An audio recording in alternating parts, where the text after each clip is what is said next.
میں حاملہ ہوں مگر میں جسمانی طور پر صحت مند نہیں ہوں، جلد بیمار ہو جاتی ہوں، میرے شوہر حمل ضائع کروانے کا کہہ رہے ہیں، انہیں لگتا ہے کہ میں ابھی بچہ پیدا کرنے کے قابل نہیں ہوں، بتائیے مجھے کیا کرنا چاہیے؟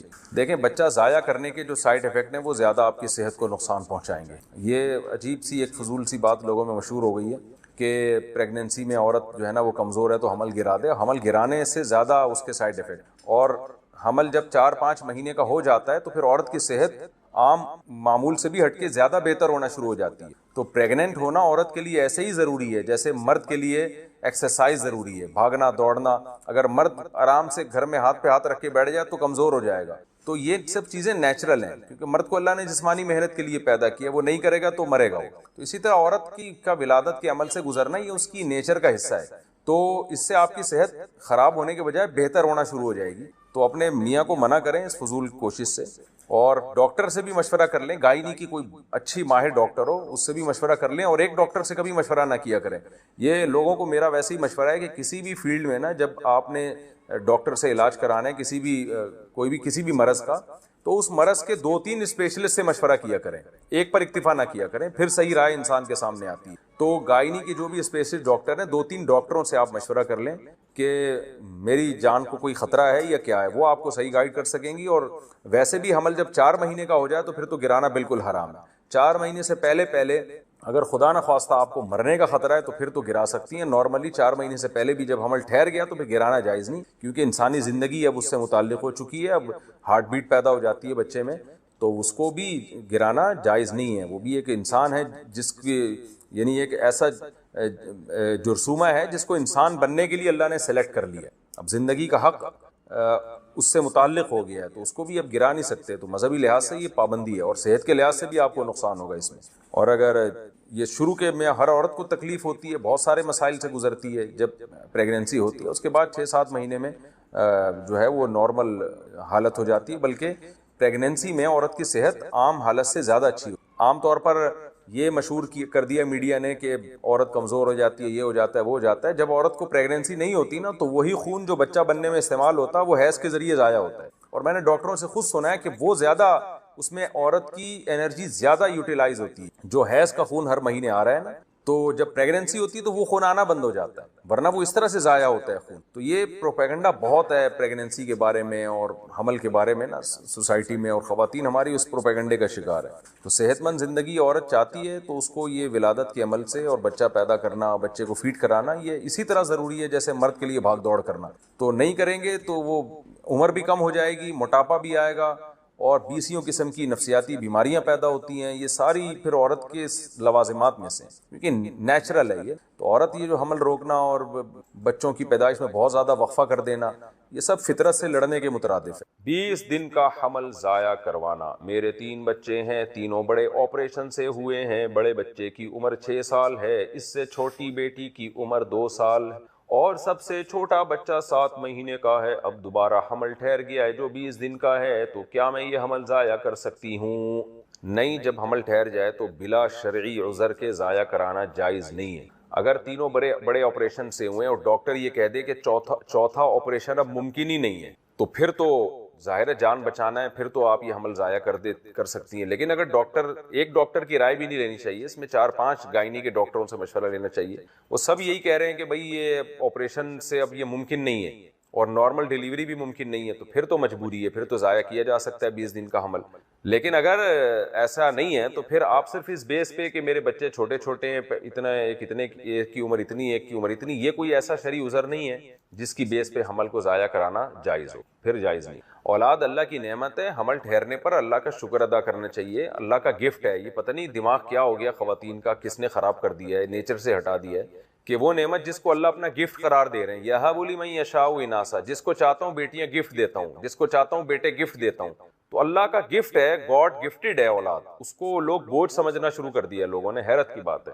حمل ضائع کرنے والی دواؤں کا حکم۔ حمل گرانے کی جو دوا ہے اسے استعمال کرنا کیسے ہے اور اسے بیچنے کا کیا حکم ہے؟ سرفراز صاحب انڈیا سے۔ دیکھیں، حمل ضائع کرنا چاہے دوا ہو یا کوئی اور طریقہ ہو، اس میں اصل حکم یہ ہے کہ حرام اور ناجائز ہے، چاہے 1 دن کا حمل ہو، اور اگر 4 مہینے کا حمل ہے پھر تو قتل کا گناہ ملے گا، ایک انسانی جان کو ہلاک کر دیا، پھر تو کسی صورت میں جائز نہیں۔ 4 مہینے سے پہلے حمل ضائع کرنا بعض صورتوں میں جائز ہے، جب ماں کی جان کو خطرہ ہو۔ تو اس طرح کے آزار ہیں جو علماء آپ کو بتاتے رہتے ہیں، کوئی یعنی حمل ہے لیکن ماں کی جان کو خطرہ ہو گیا ہے تو پھر 4 مہینے سے پہلے حمل ضائع کرایا جا سکتا ہے، وہ دوا کے ذریعے بھی یا کسی اور طریقے سے بھی۔ تو لیکن بلا وجہ اس کو ضائع کرنا یہ شرعاً جائز نہیں ہے، جب تک کوئی شرعی عذر نہ ہو۔ جیسے بعض لوگ کہتے ہیں کہ ابھی ایک بچہ ہو گیا تو اب دوسرا بھی ہو جائے گا تو ہم کیا کریں گے، بڑی ٹینشن میں آ جائیں گے، یہ کوئی شرعی عذر نہیں ہے۔ تو اس کی وجہ سے کسی کو اللہ نے جو اس کو زندگی کے لیے سلیکٹ کیا ہے نا، تو آپ اللہ کے اس ارادے یعنی آپ گویا کہ تقدیر پہ راضی نہیں ہے، اور ایک انسانی جان جس کی سلیکشن، کروڑوں جرمز ہوتے ہیں جن میں سے ایک کی سلیکشن ہوتی ہے انسان بننے کے لیے، تو آپ اس کی جو ہے نا اس سے زندگی کا حق چھین رہے، تو یہ جائز نہیں ہے۔ تو یہ عذر کہ میری آمدن کم ہے یا پہلے اتنے بچے ہیں، تو یہ ایسے آزار ہیں جن کی وجہ سے آپ حمل ضائع نہیں کر سکتے۔ ہاں، ماں کی صحت کو خطرہ ہے تو 4 مہینے سے پہلے حمل ضائع کرنے کی گنجائش ہے، دوا ہو یا کوئی بھی، وہ تو ڈاکٹر کی فیلڈ ہے، وہ بتائے گا دوا کھا کے کرنا ہے یا کیا کرنا ہے۔ باقی حمل ضائع کرنے کی دوائیں بیچنا جائز ہے، بیچنا اس لیے جائز ہے کہ یہ شرعی ضرورت پڑ سکتی ہے کسی کو اس کی۔ باقی اگر کوئی اس کا ناجائز استعمال کرتا ہے تو اس کا اپنا عمل ہے، بالکل ایسے جیسے انگور بیچنا جائز ہے، اب کوئی اس سے شراب بنا رہا ہے تو اس کا اپنا ہیڈک ہے، وہ غلط کر رہا ہے، آپ نے تو نہیں کہا کہ وہ شراب بناؤ اس سے۔ حمل ساقط ہونے کے بعد نماز کا حکم، کیا مس کیرج کے بعد عورت نماز پڑھ سکتی ہے؟ مس کیرج کے دوران جو بلیڈنگ ہوتی ہے مستقل، کیا اس کے لیے بار بار نہانا ضروری ہے یا ہر بار وضو کرنے سے نماز ادا ہو جائے گی؟ دبئی سے کسی خاتون نے پوچھا ہے۔ دیکھیں، مس کیرج میں اگر بچے کے اعضاء مکمل ہو چکے یعنی پورا وہ بن چکا تھا، تو پھر مس کیرج کے بعد جو بلیڈنگ ہوگی وہ نفاس کا خون کہلائے گا، اور اس کا حکم یہ ہے کہ 40 دن سے پہلے اگر وہ بند ہو جاتا ہے تو جس دن بند ہو غسل کر کے نماز شروع کر دیں، اور اگر بند نہیں ہوتا تو 40 دن کے بعد نماز شروع کر دیں۔ اور اگر وہ بچہ ابھی مکمل نہیں ہوا تھا، ایک لوتھڑا ہے، ادھورا ہے، اور پھر مس کیرج ہوا، تو پھر جو بلیڈنگ ہوگی یہ حیض کا خون کہلائے گا۔ تو اگر یہ 10 دن سے پہلے بند ہو جاتا ہے تو جب بند ہو جائے غسل کر کے نماز شروع کر دیں، اور اگر 10 دن سے زیادہ کنٹینیو چلتا ہے تو پھر خاتون یہ دیکھیں گی کہ لاسٹ ٹائم جو مینسز آئے تھے وہ بلیڈنگ کتنے دن ہوئی تھی، تو جتنے دن بلیڈنگ ہوئی تھی اتنے دن حیض کے سمجھے جائیں گے، اس سے زیادہ استحاضہ کا مطلب یہ ہوتا ہے کہ وہ حیض نہیں ہے، اس میں وہ پاک سمجھی جائیں گی۔ تو اس میں پھر یہ ہوگا کہ اگر بار بار خون آ رہا ہے اور نماز کی فرصت ہی نہیں مل رہی تو وہ معذور کے حکم میں ہے، اور پھر وہ ہر نماز کے لیے وضو کر کے نماز پڑھ لے۔ اس پر بحث ہو رہی ہے، جبری زنا کے اگر عورت کو حمل جائے اجازت نہیں ہوئی۔ خیر، اس پر خواتین نے احتجاج کیا اور اس قانون کو پاس، اس وقت کی رپورٹ یہ ہے کہ پاس نہیں ہونے دیا۔ تو اب واللہ عالم اب کیا قانون ہے مجھے نہیں معلوم۔ تو اس پہ یہ تھا کہ بھئی ایک عورت کو زبردستی مجبور کرنا کہ وہ بچہ پیدا کرے، یہ اس عورت کی مرضی کے بغیر جائز نہیں ہے، یعنی اس کی اجازت نہیں ہونی چاہیے، عورت کے رائٹ کے خلاف ہے۔ جو اصل پوائنٹ کی بات میں بتانا چاہتا ہوں وہ سمجھیں کہ یہ عورت کے حقوق کے خلاف کہ وہ بچہ پیدا نہیں کرنا چاہ رہی اور آپ اس سے پوچھے بغیر اس پر ایک قانون مسلط کر دیں۔ لہذا خواتین نے جو احتجاج کیا ہے تو یہ احتجاج اس کی علامت ہے کہ خواتین اس قانون پہ راضی نہیں ہے۔ تو ہم خواتین کے حقوق کی پاسداری کے لیے اس قانون کو کیا کرتے ہیں؟ معطل۔ اب جو پوائنٹ ٹو بی نوٹڈ ہے وہ یہ ہے جو ابھی میں بیان کر رہا ہوں۔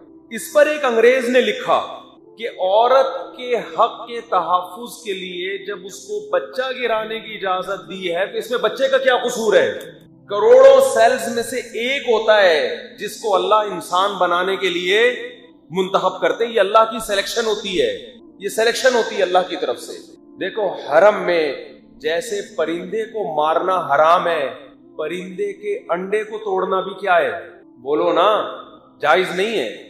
جو پرندے، جن پرندوں کا شکار حرم میں ناجائز ہے نا، جیسے کبوتر، چڑیا وغیرہ، حرم میں تو آپ کچھ بھی نہیں کر سکتے نا، کوئی یعنی درخت بھی نہیں کاٹ سکتے آپ، تو حرم میں پابندی، جوں نہیں مار سکتے آپ۔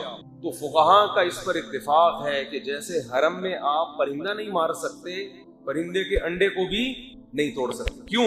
اسے بھی اللہ نے سلیکٹ کر لیا ہے ایک مخلوق بنانے کے لیے۔ تو آپ بتاؤ کہ حرم میں ایک پرندے کی انڈے کی ویلیو ہے، تو ماں کے پیٹ میں جو انسان جس کی اللہ نے سلیکشن کی ہے پیدائش کے لیے، اس کی حیثیت نہیں ہوگی خدا کی نظر میں؟ تو اس گورے نے لکھا، انگریز نے، اس نے لکھا کہ یہاں خواتین کے